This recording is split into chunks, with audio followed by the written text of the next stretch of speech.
seguimos con relación jurídica. ¿Alguien más que quiera participar?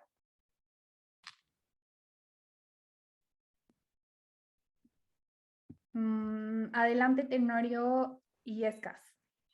Podría ser como el vínculo jurídico que ata entre dos partes, que es el deudor y el acreedor. Ándale. Ok, ya nos acercamos un poquito más.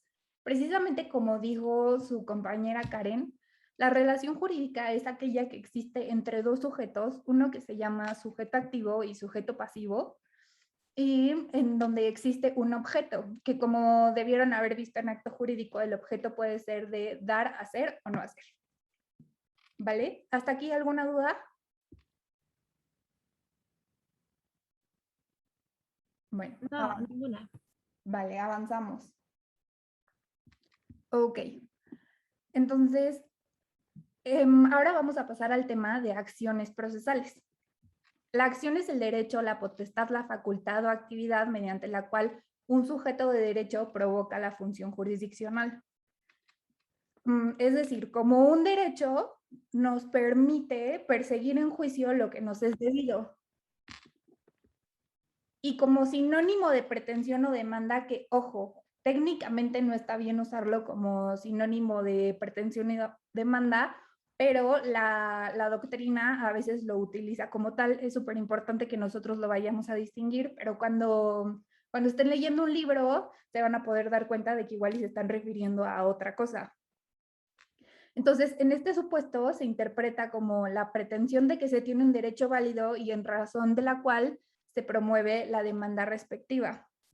En la clase pasada también hablaron de las acciones procesales. ¿Me pueden, por favor, comentar qué entendieron por ellas?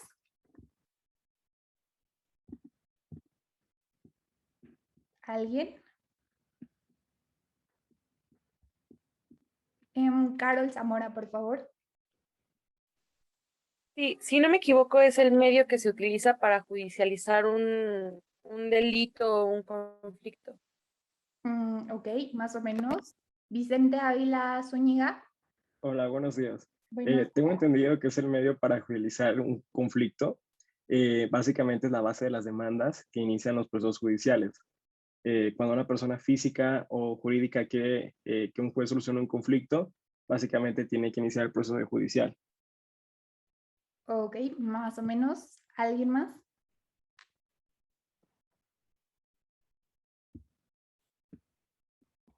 Bueno, la verdad es que sí, sus compañeros tienen más o menos una idea, pero es súper importante que lo empecemos a distinguir.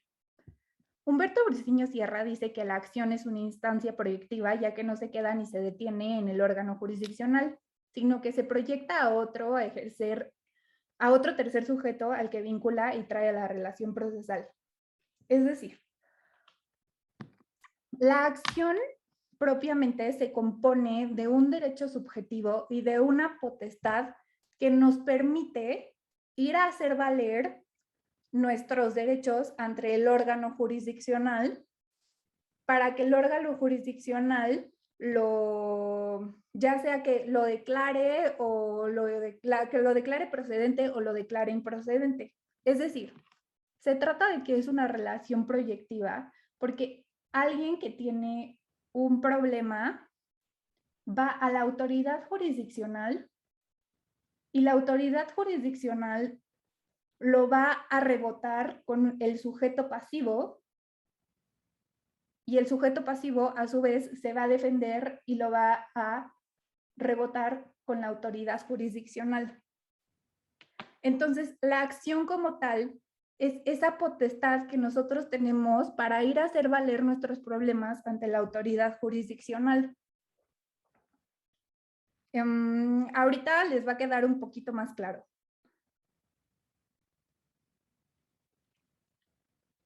Por su parte, la pretensión es la exigencia de la subordinación del interés ajeno al interés propio. Otra definición podría ser que es la afirmación de la existencia de un interés o derecho sustantivo y la exigencia de su satisfacción con la eventual subordinación del interés o derecho ajeno. ¿Esto qué quiere decir? La pretensión es mi intención, mi deseo. Ejemplo, digamos que yo estoy casada con Pepito y mi pretensión, y ya va a ser Navidad, y mi pretensión es que pasar Navidad con mi familia, y por el contrario, su pretensión podría ser pasar Navidad con su familia.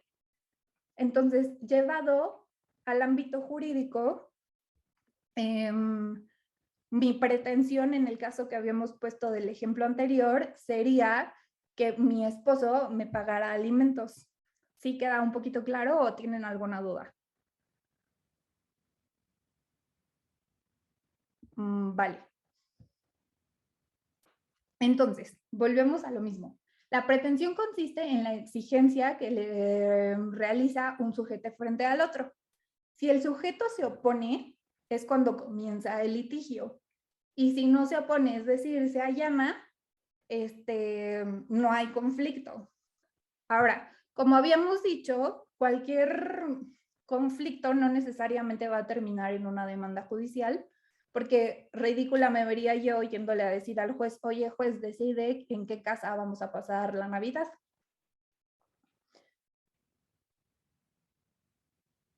Ahora, la pretensión, al igual que la relación jurídica, tiene elementos subjetivos y elementos objetivos.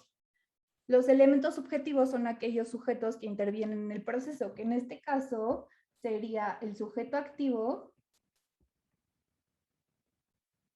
el sujeto pasivo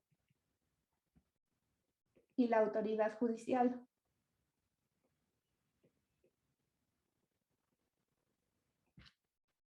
Y los elementos objetivos, que sería el objeto y la causa. El objeto, a su vez, se divide en objeto directo, en objeto inmediato y objeto mediato.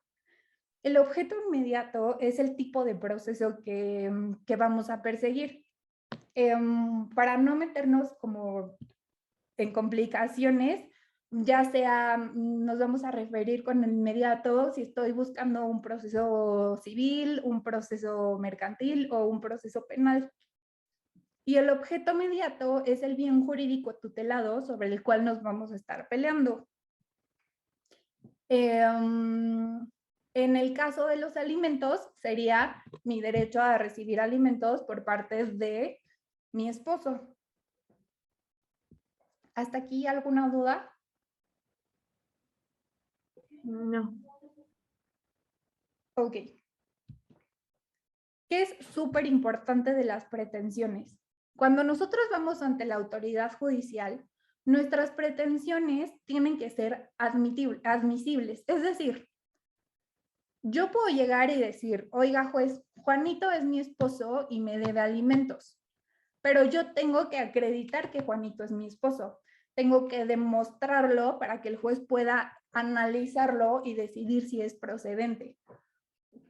Entonces, a mi pretensión yo debo acompañar las pruebas para que la misma sea admisible. En este caso, el documento que haría admisible mi pretensión sería el acta de matrimonio.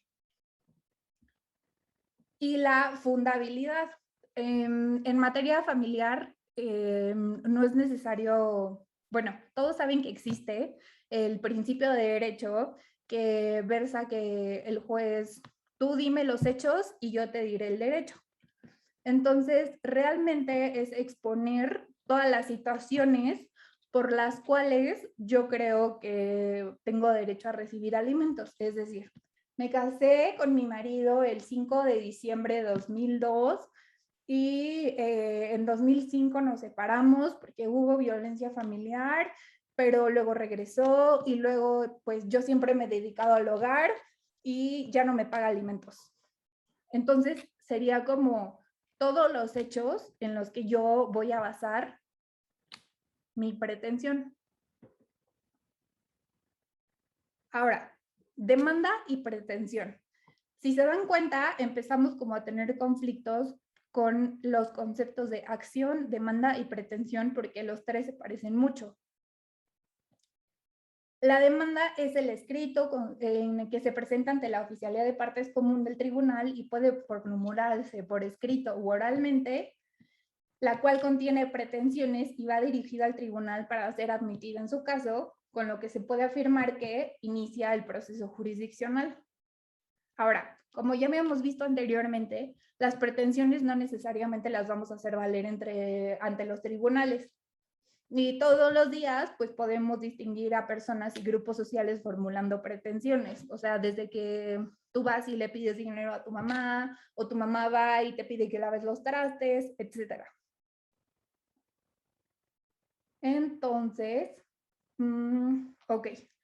Hasta aquí, ¿alguien que me pueda decir, por lo que hemos visto, cuál sería la diferencia entre pretensión, acción y demanda?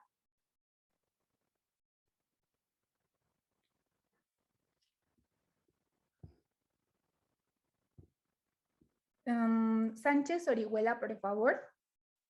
Bueno, las pretensiones es como lo que queremos. Ujú. La acción es lo que corresponde a la parte activa del proceso, porque es la facultad que tiene él para exigir que se le respete su derecho. Ok. Y la demanda ya es como lo último a lo que se llega, ¿no? Ok. Santiago Chávez Palomares. Sí, pues la pretensión, pues es lo que busca conseguir alguna de las partes, mediante lo cual lo va a conseguir a través de la acción, que es esta facultad, este derecho subjetivo, ese derecho subjetivo que nos permite activar al órgano jurisdiccional, y la demanda es el escrito mediante el cual se va a hacer valer ese derecho subjetivo. Muy bien. Justo como lo acaba de decir su compañero, exacto. La pretensión es la reclamación concreta, lo que queremos. Ejemplo, yo quiero comprar en Walmart una lavadora. No, olvídelo, ese ejemplo no. Yo le presté dinero a mi amiga y entonces quiero ir a cobrárselo. Mi pretensión es cobrárselo. Ese préstamo lo hicimos en un contrato. Entonces, cuando yo voy, ella se opone a pagarme, entonces mi pretensión sería ir a cobrarle a través de la autoridad judicial. Tengo una duda. ¿Ya vieron los métodos de composición, de resolución de conflictos? Ah, perfecto. Ya. Ok, entonces la manera civilizada de hacerlo sería de manera heterocompositiva a través de la autoridad judicial. En este caso, yo tengo la acción, es decir, la potestad de ir a solicitarlo en virtud del contrato y de los hechos. Y el medio a través del cual lo voy a hacer es la demanda. Es decir, en la demanda vamos a plasmar la pretensión y vamos a demostrar nuestra acción. Como decía Cipriano Gómez Lara, la acción es la llave que nos permite acceder a la autoridad judicial o a que inicie el proceso.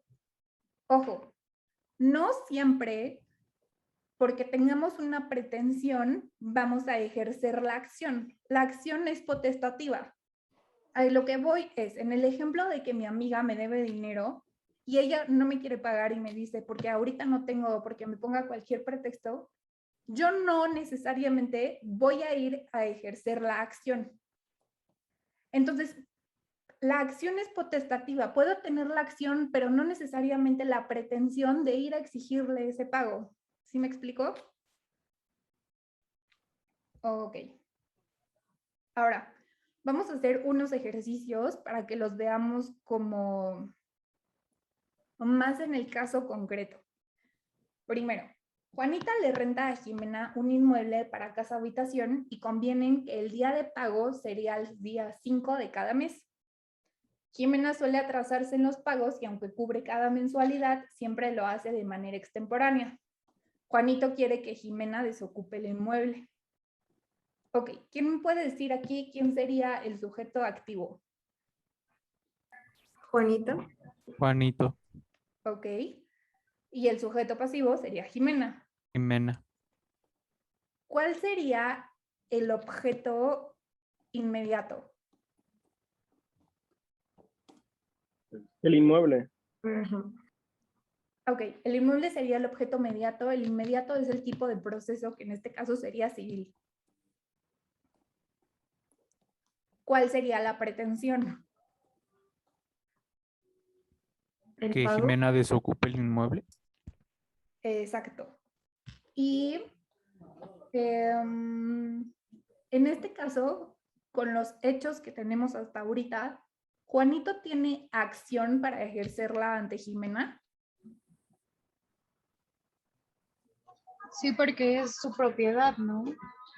E incumplió bueno, creo que incumple en el contrato Ok, al realizar los pagos extemporáneos. perfecto. Y para que Juanito, su acción pudiera ser admisible, ¿qué tendría que presentar? Una demanda, un escrito de demanda. Ok, pero acuérdense que tiene que ¿El demostrarlo. contrato? Que acreditar la propiedad. Exacto, tiene que acreditar la propiedad y además tendría que mostrar el contrato. Muy bien. Y bueno, ya, lo demás serían los hechos. Vamos al supuesto 2. Juanito y Jimena tienen 2 hijos y actualmente se encuentran separados. Juanito cumple con su obligación alimenticia de manera constante, pero Jimena decide ir a juzgados a demandarle una pensión alimenticia para los menores. Ok, aquí otra vez. ¿Quién sería sujeto activo?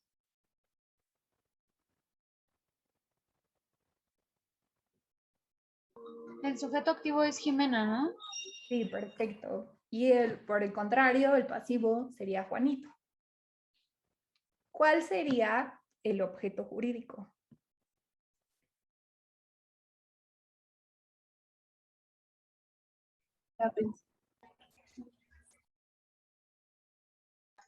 El objeto mediato, Ujú, el, los alimentos, ¿no? sí. ¿Y el objeto inmediato? La demanda por la pensión alimenticia. Sí, en este caso, digo, todavía no lo han visto, pero la manera de demandar alimentos es a través de una controversia del orden familiar, que sería el tipo de proceso que vamos a iniciar. En este caso, bueno, la pretensión de Jimena ya vimos, sería el solicitar una pensión alimenticia a Juanito. ¿Ustedes creen que Jimena tiene acción para hacerlo?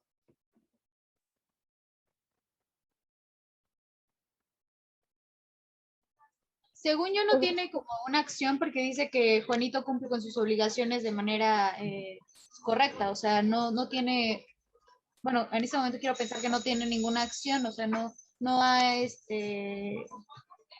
tiene ningún problema, o sea, no ha hecho algo malo. Sí, bueno, Juanito no ha incumplido con su obligación de dar la pensión alimenticia, por lo tanto Jimena no tendría la acción de poder ir a levantar una demanda en contra de Juanito. Ok.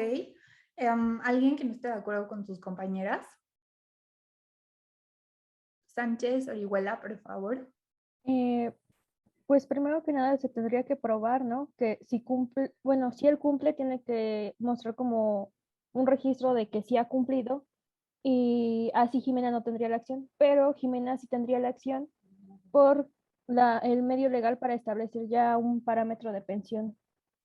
Ok, sí, justo como acaba de decirlo su compañera, es súper importante que regresemos a las características de la acción. La acción es la potestad que yo tengo para ir a exigir ese derecho. Puede ser real o no las situaciones que yo estoy exponiendo en mi demanda, pero tengo el derecho de ir a exigirlo. Es decir, igual y en el ejemplo anterior, Jimena sí le había estado pagando en tiempo y Juanito se inventa que no le había estado pagando en tiempo. Pero por el simple hecho de la celebración del contrato, Juanito tiene la facultad de ir a pedir al órgano jurisdiccional que se resuelva, o sea, tiene la facultad de iniciar el proceso No obstante, no significa que vaya a obtener una sentencia favorable.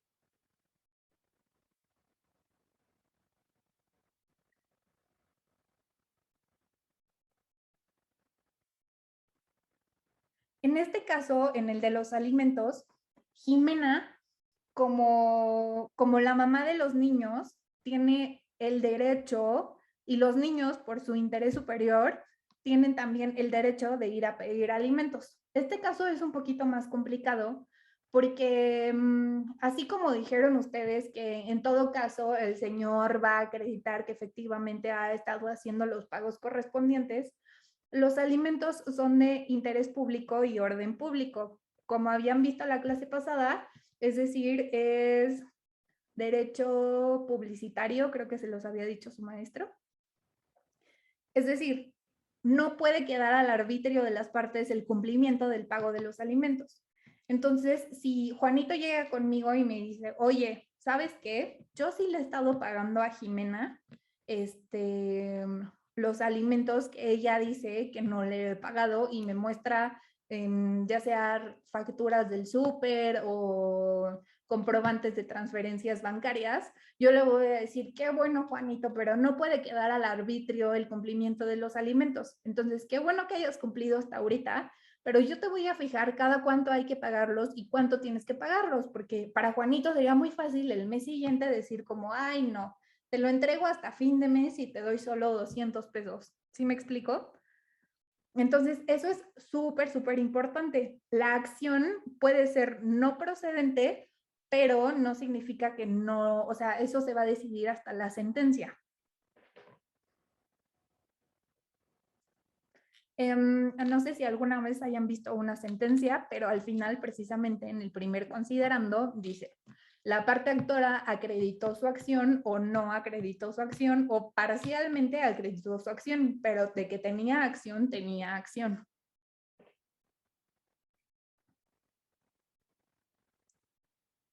Ok. Ahora, ¿tendrán su código de procedimientos civiles a la mano? Si no, de todas maneras, yo ahorita se los pongo. Vamos a ver esto un poquito más concreto en la ley para que les vaya quedando más claro, ¿les parece?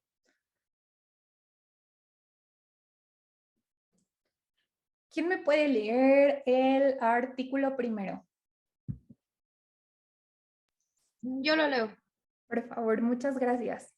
Artículo primero. Solo puede iniciar un procedimiento judicial o intervenir en él quien tenga interés en que la autoridad judicial declare o constituya un derecho o imponga una condena y quien tenga el interés contrario.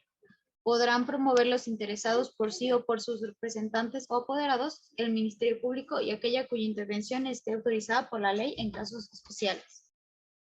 Muy bien. ¿Quién me puede decir qué figuras están representadas en este artículo? ¿O qué conceptos de los que acabamos de ver están en este artículo? ¿Podría ser el de la pretensión cuando habla quien tenga interés?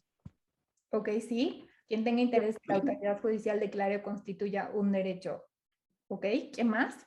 La acción. Efectivamente. ¿Y qué más? Los sujetos, bueno, uno de ellos. Los dos, mira, si se fijan al principio dice solo puede iniciar, o sea, sería el objeto activo y quien tenga el interés contrario, o sea, el sujeto pasivo. Ok, y bueno, en el segundo párrafo vemos la figura de la representación, es decir, que no lo necesitamos hacer nosotros directamente, lo puede hacer nuestro apoderado legal, nuestro representante, ya sea que hayamos celebrado un contrato de representación o en el caso de los menores que son representados por sus papás. El artículo 2, por favor, ¿alguien? Yo lo leo. Ok, ¿quién de los dos? Yo si quiere lo leo. Ok, perfecto. Dice, artículo 2.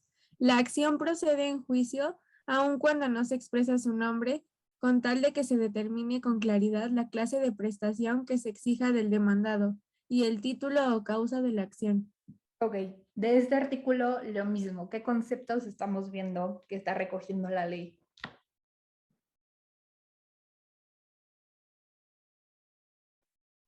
La acción. La acción, ¿no? Sí, la acción, ¿qué más?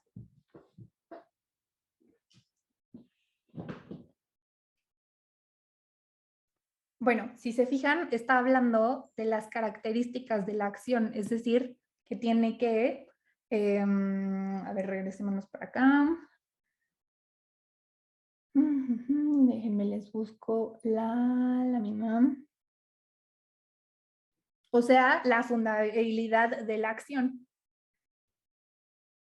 Si se fijan, dice, la acción procede de un juicio aun cuando no se exprese con su nombre, con tal de que se determine con claridad la clase de prestación, o sea, en este caso lo podemos usar como la pretensión, es decir, que sea muy clara lo que me estás pidiendo, porque yo puedo decir, sí, es que Juanita me hizo y me deshizo y entonces ya no la quiero y X, pero y el juez necesita saber qué le estás pidiendo, o sea, qué bueno que no te caiga bien el otro sujeto, pero dime qué es lo que quieres. Entonces, justo, aun cuando no se exprese su nombre, es lo que yo les había dicho, ustedes denme los hechos y yo les daré el derecho, con tal de que se determine con claridad la clase de prestación que se exige al demandado, el título o causa de acción, que es lo que habíamos visto, que es la admisibilidad, o sea, hacer posible averiguar su contenido. Como habíamos visto en los ejemplos anteriores, que serían el contrato de arrendamiento y acreditar la propiedad del inmueble. Por ejemplo, en el caso de los alimentos de Juanita y Jimena para sus dos hijos, ¿cuáles serían los documentos o qué sería lo que ella tendría que presentar para su admisibilidad? El acta de nacimiento de los menores. Así es. Muy bien. Ok. El artículo 3. ¿Alguien? Yo lo leo. Ok. Dice, artículo 3. Por las acciones reales se reclamarán la herencia, los derechos reales o la declaración de libertad de gravámenes reales. Se dan y se ejercitan contra el que tiene en su poder la cosa y tiene la obligación real, con excepción de la petición de herencia y la negatoria. Ok. En este caso, ¿quién sería el sujeto activo? Jimena. ¿Eh? No sé, bueno, Jimena. Ok, en el ejemplo que habíamos puesto, Juanito es el propietario y Jimena es la poseedora. Digo, todavía no han visto la posesión. ¿Qué están tomando en derecho civil? Se supone que ya vimos eso. ¿Ya vieron bienes y derechos reales? Sí. Ya. Ah, perfecto. Ok, entonces, justo. Ok, en este caso, el sujeto activo sería Juanito y Jimena sería el sujeto pasivo, como ya lo hemos visto, pero aquí lo estamos viendo porque dice, se dan y se ejercitan contra el que tiene en su poder la cosa y tiene la obligación real de, o sea, de entregarla, de usarla o de lo que sea, con excepción de la petición de herencia y la negatoria. Y bueno, aquí podemos ver que el objeto de las acciones reales sería algún tipo de bien, ya sea propiedad o posesión. Si se fijan, la ley a veces nombra el tipo de las acciones, pero no necesariamente. No hay como acción de alimentos, acción de, o sea, tienen nombres como muy generalizados y como habíamos visto en el artículo anterior, yo no tengo que venir y decirle al juez, o sea, Juanito no tendré que venir a decir, oye juez, yo vengo aquí a ejercer la acción real en contra de Jimena. No, nada más tendría que decir, oye juez, pasó esto y el otro, y entonces el juez ya dirá, o sea, más bien qué acción está haciendo procedente. A ver. Ok. ¿Me pueden leer el artículo 24? Si quiere, yo lo leo, maestro. Muchísimas gracias. Artículo 24. Las acciones de Estado civil tienen por objeto las cuestiones relativas al nacimiento, defunción, matrimonio o nulidad de éste, filiación, reconocimiento, tutela, adopción, concubinato, divorcio y ausencia, o atacar el contenido de las constancias del registro civil para que se anulen. La rectificación o modificación de actas de Estado civil de las personas se realizará ante el juez del registro civil. Las decisiones judiciales recaídas en el ejercicio de acciones de Estado civil perjudican aún a los que no litigaron. Ok. Muy bien. Entonces, ¿cuál es el objeto de las acciones del Estado civil? Literal, ahí lo dice. Es toda la lista que aquí enumera de nacimiento, defunción, matrimonio. Exacto. Y en este caso, la pretensión, si se fijan, esta acción del Estado civil tiene infinitas pretensiones. A lo que voy es, por ejemplo, matrimonio.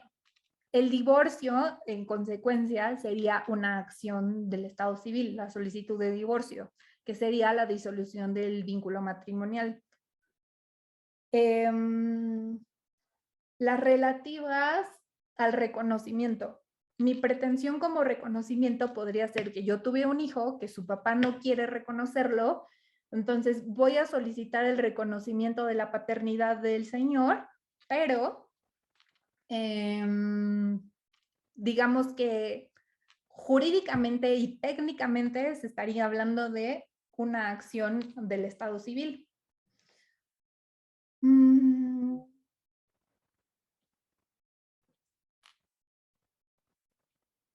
Y listo. Ok. ¿Me pueden leer el artículo 25? Sí. Artículo 25. Las acciones personales se deducirán para exigir el cumplimiento de una obligación personal, ya sea de dar, de hacer o no hacer determinado acto. Perfecto.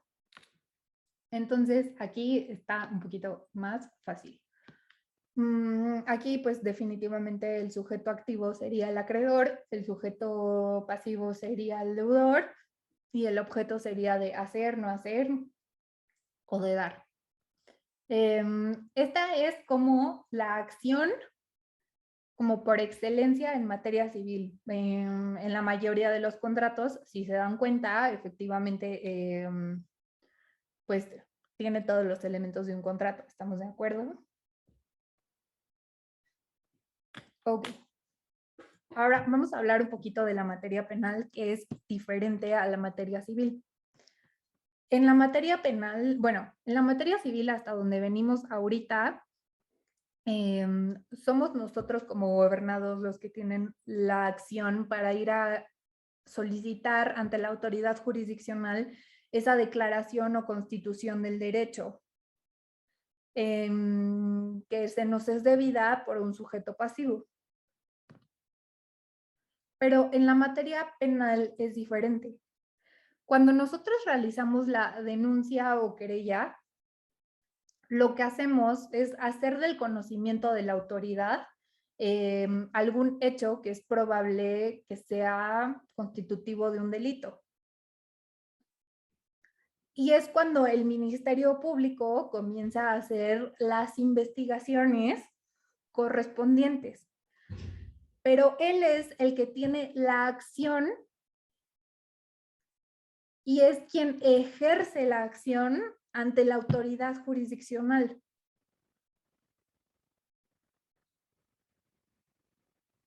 Él es el que presenta, digamos que oficialmente, el requerir a la autoridad judicial que empiece el procedimiento.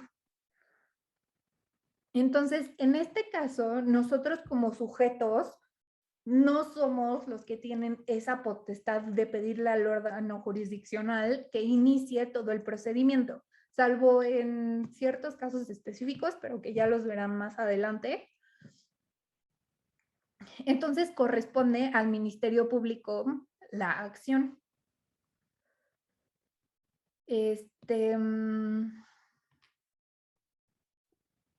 ¿Hasta aquí todo claro? Muy bien. ¿Alguien que me pueda decir qué ha entendido hasta ahorita de la diferencia? Bueno, que me dé un resumen de lo que hemos visto. Sobre todo de las diferencias entre acción, acción, pretensión y demanda.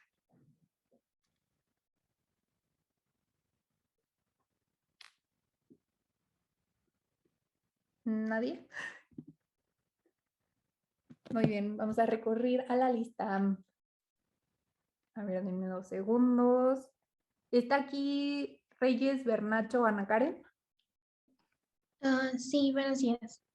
Hola, buenos días, Karen. ¿Me puedes dar las diferencias entre pretensión, acción y demanda? Sí, ok. La pretensión es aquello que nosotros vamos a buscar obtener de un proceso judicial. La acción es, bueno, la definición literal es pedir lo que me es debido. Entonces es la facultad que tenemos de pedir lo que nosotros buscamos con un proceso judicial, y la demanda es un escrito que será aquello que, o bueno, el medio por el cual llevaremos a cabo la solicitud de la pretensión. Muy bien. Ok, entonces ya, pasamos al siguiente tema. Para que les quede un poquito más claro qué son las excepciones procesales, vamos a observarlas en la ley, ¿les parece? 2 segundos.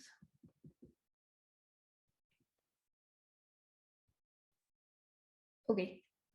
De las excepciones, ¿me puede leer alguien el artículo 35? Yo. Artículo 35. Son excepciones procesales las siguientes. 1. La incompetencia del juez. 2. La litispendencia. 3. Conexidad de la causa. La falta de personalidad del actor o demandado o la falta de capacidad del actor. La falta de cumplimiento del plazo a que esté sujeta la obligación. Se deroga.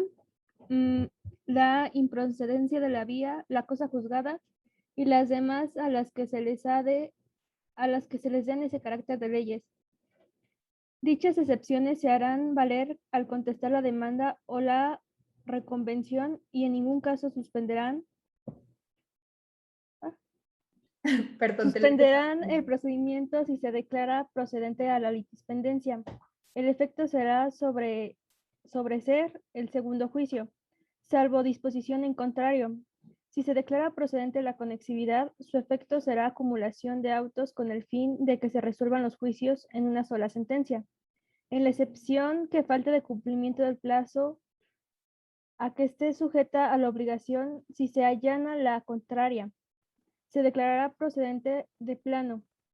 De no ser así, dicha excepción se resolverá en la audiencia a que se refiere el artículo 232A y de declararse procedente su efecto dejará de ser, salvo el derecho, para que se haga valer cuando se cambien las circunstancias que afecten su ejercicio.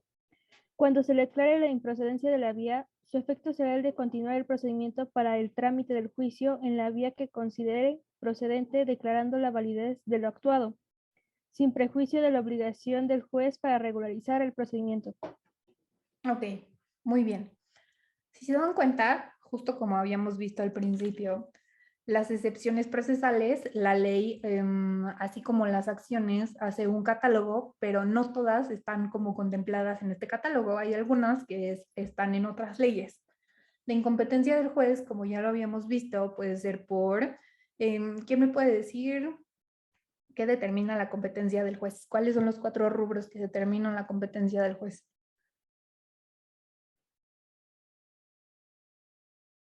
¿Nadie?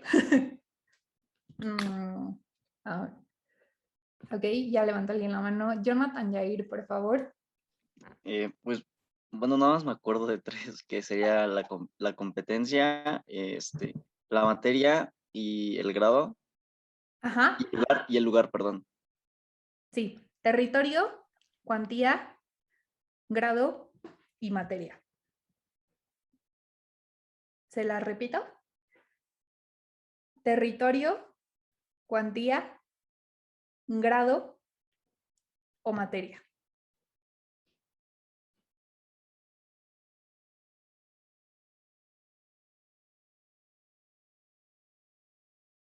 El territorio precisamente se refiere al lugar en el que vamos a ejercer nuestra acción. Como yo les dije, el Código de Procedimientos Civiles también establece en qué casos va a ser competente el juez para cada una de las acciones o para cada uno de los supuestos que queramos ir a demandar. Entonces, si yo voy a demandar a un lugar que no me corresponde, mi contraparte puede oponer la excepción de incompetencia. La litispendencia, creo que hay un artículo más aquí adelante. Ah, sí, acá está. Entonces, ahorita la vamos a ver. La conexidad de la causa también.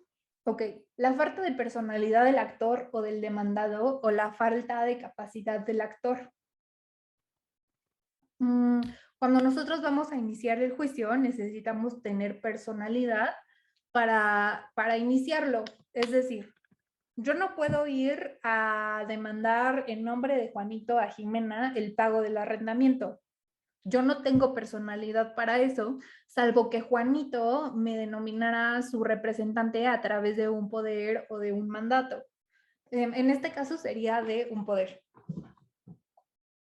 Entonces, si yo voy y le demando a Jimena, oye, págale a Juanito la renta, Jimena podría decir, ¿sabes qué? A ti no te corresponde, y yo pongo la excepción de la falta de personalidad del actor, o sea, ella no tiene por qué venir a pedirme eso. Si se dan cuenta, las excepciones no van a atacar la acción de fondo. Si efectivamente Jimena no le ha estado pagando a Juanito la renta y Juanito lo demanda, es procedente que se condene al pago a Jimena. Pero las excepciones procesales, les digo, no van al fondo, nada más van a decir, a cerrarle la puerta a la acción. ¿Sí me explico? Ok. La falta de cumplimiento del plazo a que esté sujeta a la obligación. Como vieron en acto jurídico, los contratos pueden estar, o los actos jurídicos pueden estar sujetos a un plazo. Es decir, Juanito y Jimena se van a pagar la renta, pero se lo van a pagar cada 6 meses, por así decirlo. Eso no es válido, pero supongamos que sí. Entonces, imagínense que Juanito viene al mes 4 a pedirle a Jimena que le pague. Entonces, eso no es válido. Tiene que ser hasta que se cumplan los 6 meses se va a poder exigir ese pago. Si se fijan, acá abajo, cuando dicen la excepción de falta de cumplimiento de pago a que esté sujeta a la obligación, si se allana la contraria, se declara procedente de plano. Es decir, si Juanito viene al mes 4 a pedirle a Jimena el pago y Jimena dice, sí, está bien, ya te pago, pues el juez dice, ok, ya está bien, te paga y es procedente de plano. Si Jimena dice, oye, no, te opongo la excepción de que todavía no se ha cumplido el plazo, entonces Juanito va a tener a salvo sus derechos para que cuando se cumplan los 6 meses, si Jimena no le paga, exigirle el pago.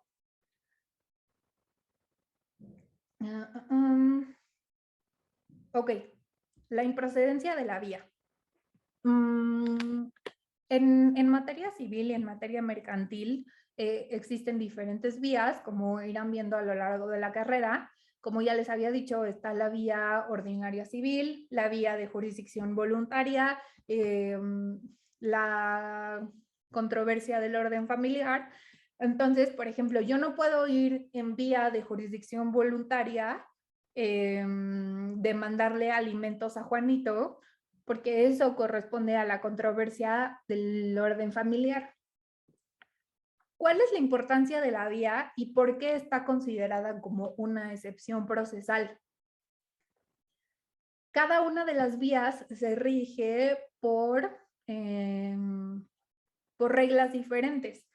Entonces, si yo voy y le demando a Juanito en la vía de jurisdicción voluntaria que ni al caso los alimentos, pues Juanito me puede poner esa excepción porque tienen que ser las reglas que van a regir el procedimiento para que él se pueda defender de manera adecuada.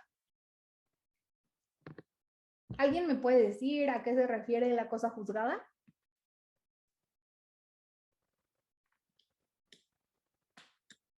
Avi Peña, por favor.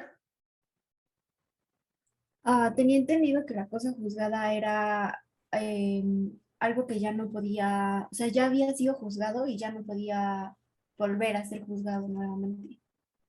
Exacto. La cosa juzgada se refiere al principio de nadie puede ser juzgada 2 veces por el mismo delito en materia penal. Es decir, si yo dicen que maté a Jimena y el juez resuelve que no es cierto, que yo no fui la persona que lo mató, posteriormente no me pueden volver a acusar de algo de lo que ya hay sentencia. En este sentido, es lo mismo. Yo ya fui y le pedí, bueno, Juanito ya fue y pidió que Jimena deshabitara el inmueble que le estaba rentando. Entonces, pues ya hay sentencia de que Jimena se salga, pero digamos que Jimena todavía no se ha querido salir. O sea, físicamente no se ha salido. Entonces, hoy va otra vez Juanito a declarar, a pedir que Jimena se salga del inmueble. Juanito ya no puede volver a pedirlo. En todo caso, lo que tendría que pedir es la ejecución de la sentencia, o sea, que fueran a pedir que sacaran a Jimena, pero no puedes pedir un procedimiento que el juez se pronuncie 2 veces sobre la misma cosa. Y las demás a las que les den ese carácter las leyes. Las excepciones, no todas van a tener los mismos efectos, como dice aquí abajo, y las excepciones siempre se harán valer al contestar la demanda o la reconvención. La reconvención es cuando tú contrademandas, por así decirlo. Entonces, digamos que Juanito demanda a Jimena que abandone el inmueble y Jimena a su vez reconviene que Juanito ni siquiera le ha permitido utilizar el inmueble porque hay una fuga o porque están fumigando contra ratas. Entonces, al contrario, que le devuelva las rentas porque ni siquiera le ha permitido usar bien el inmueble. Y en ningún caso suspenderán el procedimiento. Es decir, cuando Jimena oponga la excepción que quiera, el procedimiento va a continuar y se va a resolver como si fuera una incidencia. Ya tengo una duda. Adelante. Pero, ¿qué pasa en los casos en los que, se apela? Sí. Ok, apela, ¿qué cosa? Sí, cuando ya se dio una sentencia y no se está conforme con ella, pues se apela en alguna instancia. Pues no se supone que no se puede volver a juzgar por un mismo delito, ¿no? La cosa juzgada se refiere a cuando hay una sentencia definitiva que se encuentra firme. Es decir, que ya sea que surtió sus efectos porque se cumplió el plazo y no se impugnó por alguno de los medios que la ley prevé, o porque ya se agotaron todas las instancias y ya se pronunciaron de manera definitiva. ¿Sí me expliqué? ¿Lo podrías repetir, por favor? Sí, claro que sí. La cosa juzgada se refiere a cuando ya existe una sentencia firme.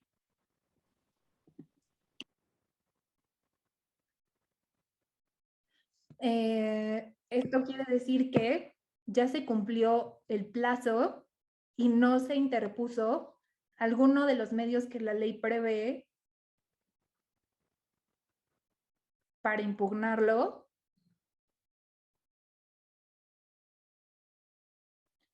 o porque ya se agotaron todas las instancias para impugnarlo.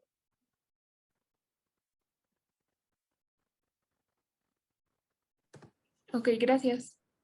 De nada. ¿Alguna otra duda?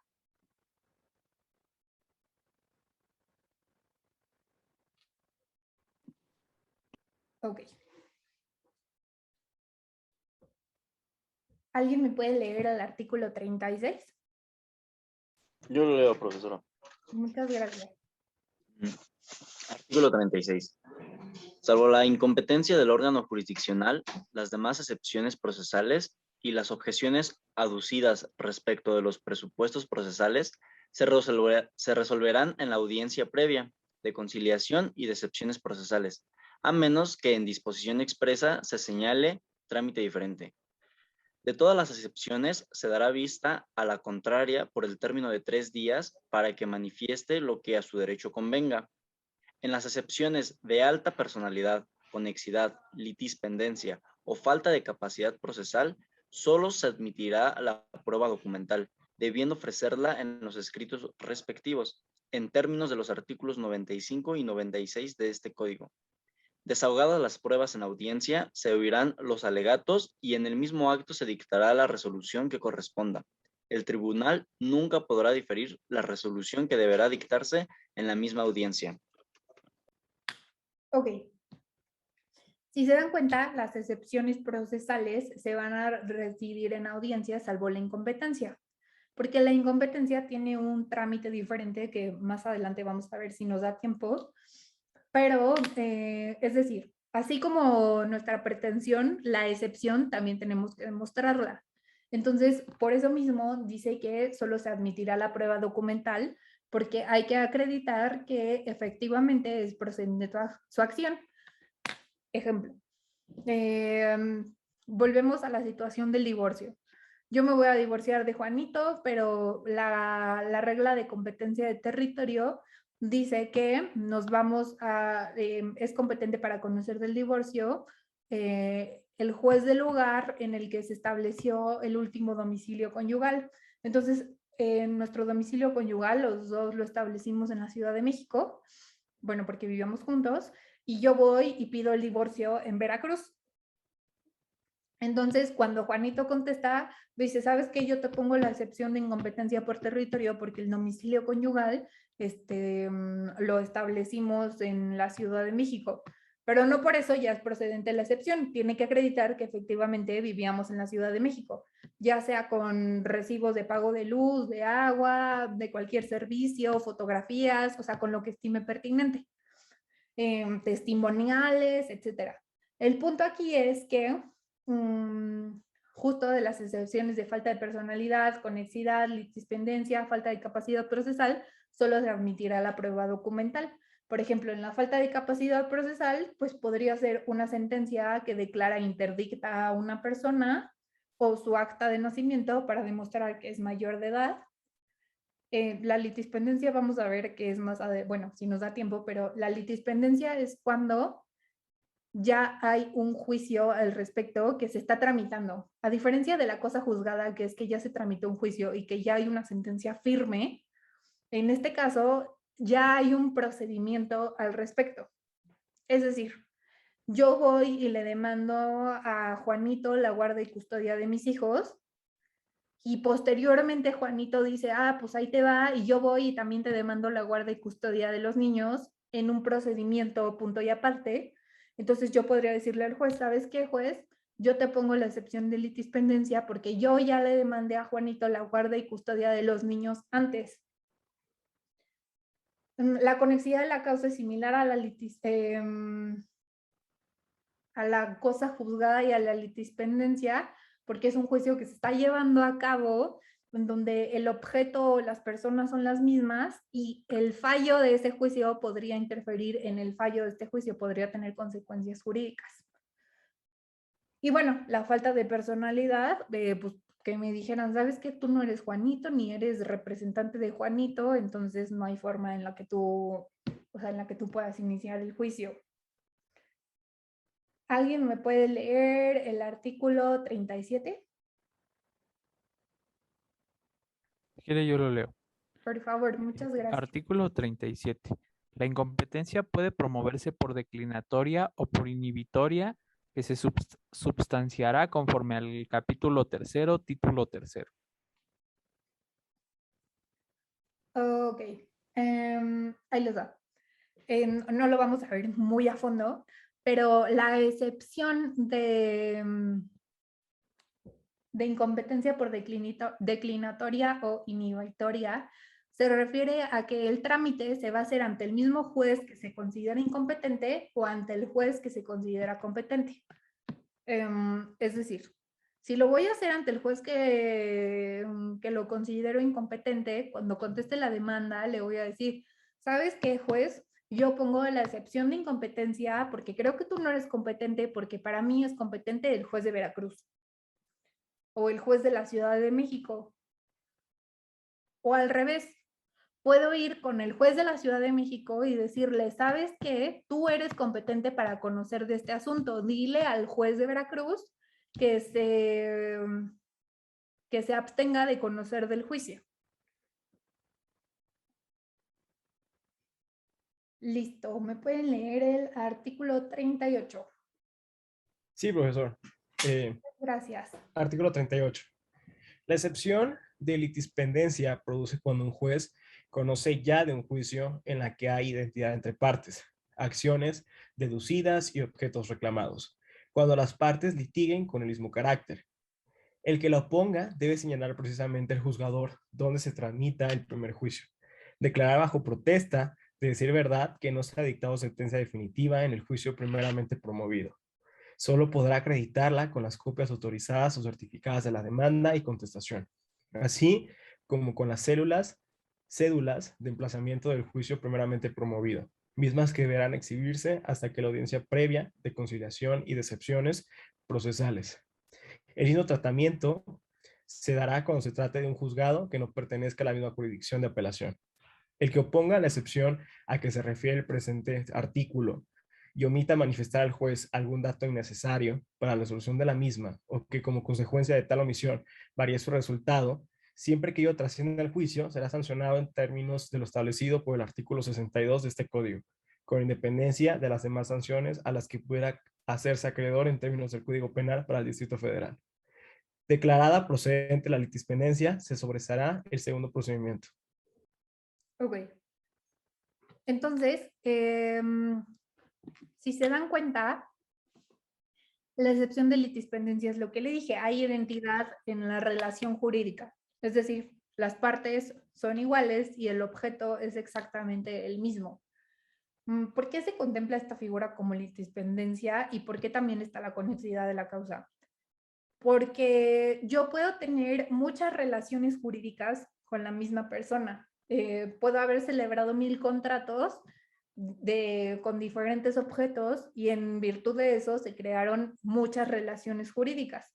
Pero la excepción de litispendencia se refiere a que hay identidad exacta de partes. O sea, el sujeto activo es el mismo, el objeto mediato e inmediato es el mismo y el objeto pasivo es el mismo.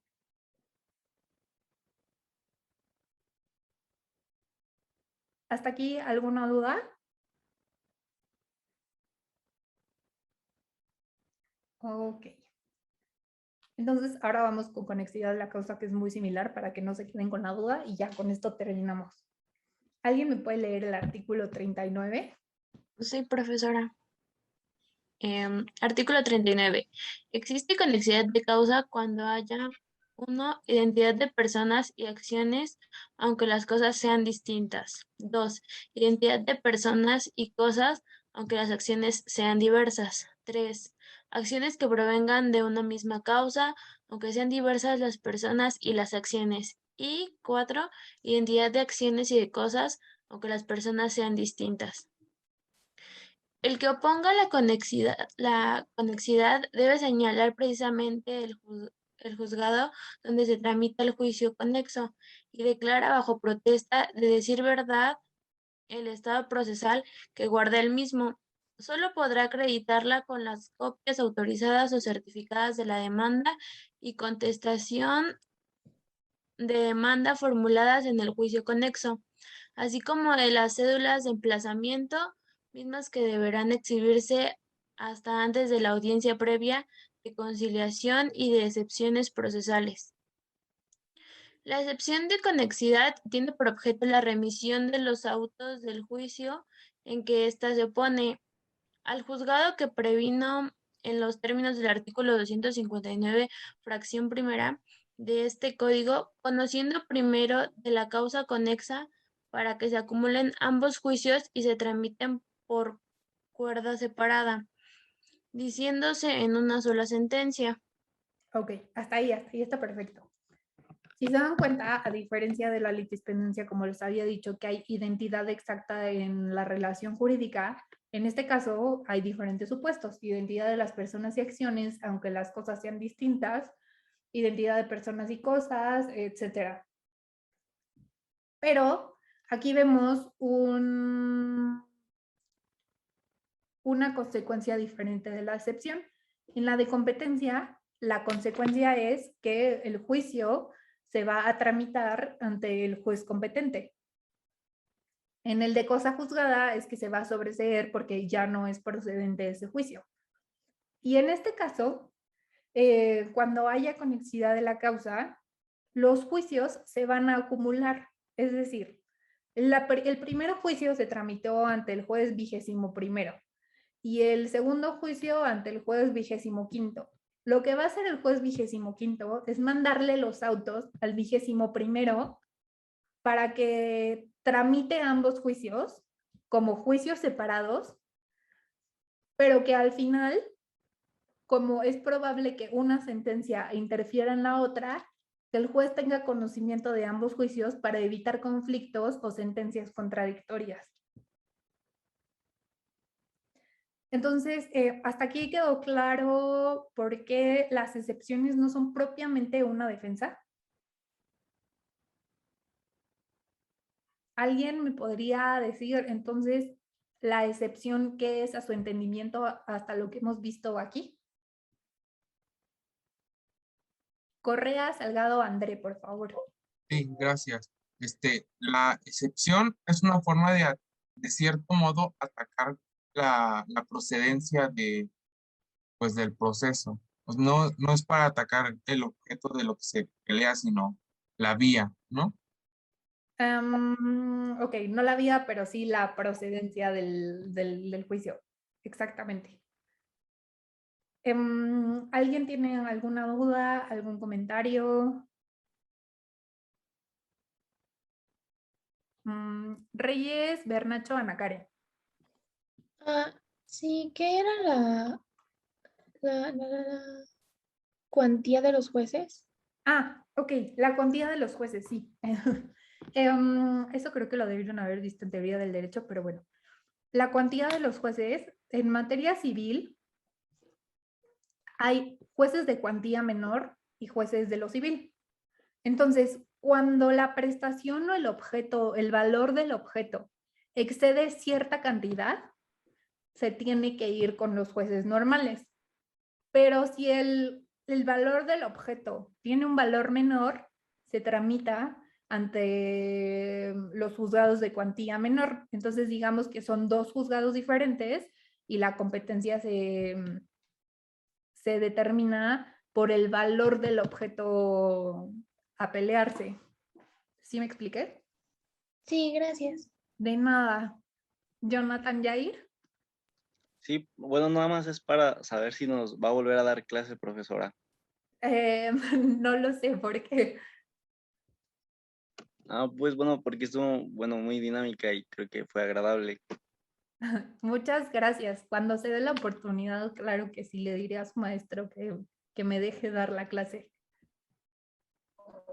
Sí, ya lo comentaremos ahí con la maestra, dependiendo ahí su calendario, nos pondremos de acuerdo para que si puede nos haga el favor, ¿vale?